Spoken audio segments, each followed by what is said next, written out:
ভীষ্ম অপেক্ষা নকৰাই তোকে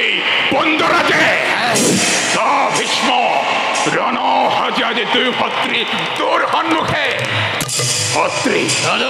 নিদিবা সুযোগে অধম ভীষ্মক ধৰি পৰাক্ৰমণ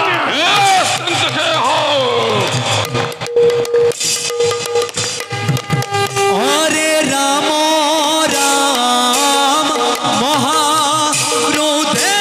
দিনিও পীরে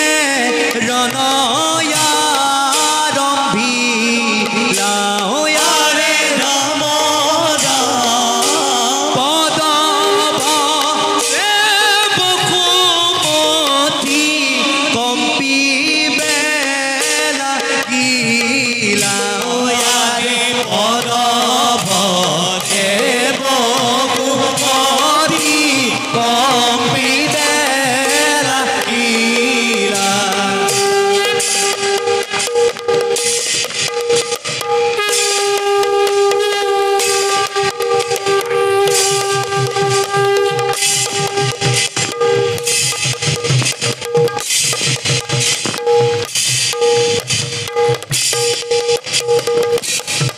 আরে অস্তঘাতে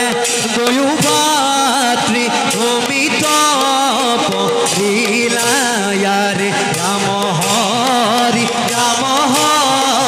সর্বজন ওলায়ারে রাম হরি সর্বজন ওলা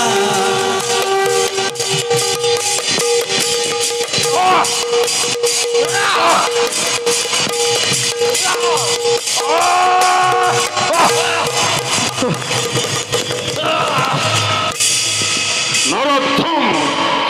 এই শকতিকে দুবাহু ধরে হস্তিনার বিরুদ্ধে রণর হুঙ্কার আজু হতুর্জন এতিক্ষণ ভীষ্ময় তাহাতর হরিব দিবান নহয় নহয় হে শান্তনু তনয় ভীষ্মদেব কৃপা কৰি আমাক দিয়ক প্ৰাণদান নাই নাই ভীষ্মৰ বিৰুদ্ধে দিয়া হলে ৰণৰ হুঙ্কাৰ কৰিলোহেঁতেন বিচাৰ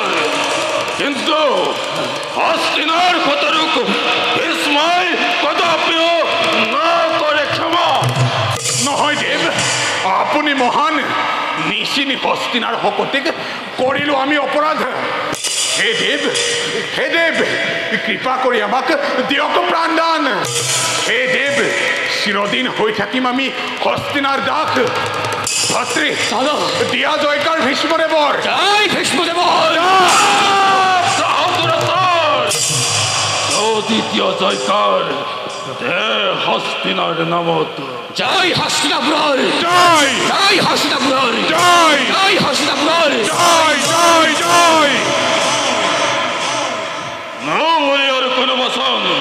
তুৰন্ত আঁতৰি যাত মোৰ সন্মুখৰ পৰা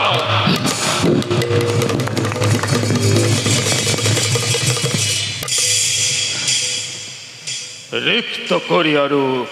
নোৱাৰি ৰাখিব হস্তিনাৰ সিংহাসন আলোচনা কৰি আই সত্যৱতীৰ সঙ্গে বহুৱাব লাগিব পাণ্ডুক হস্তিনাৰ ৰাজ সিংহাসন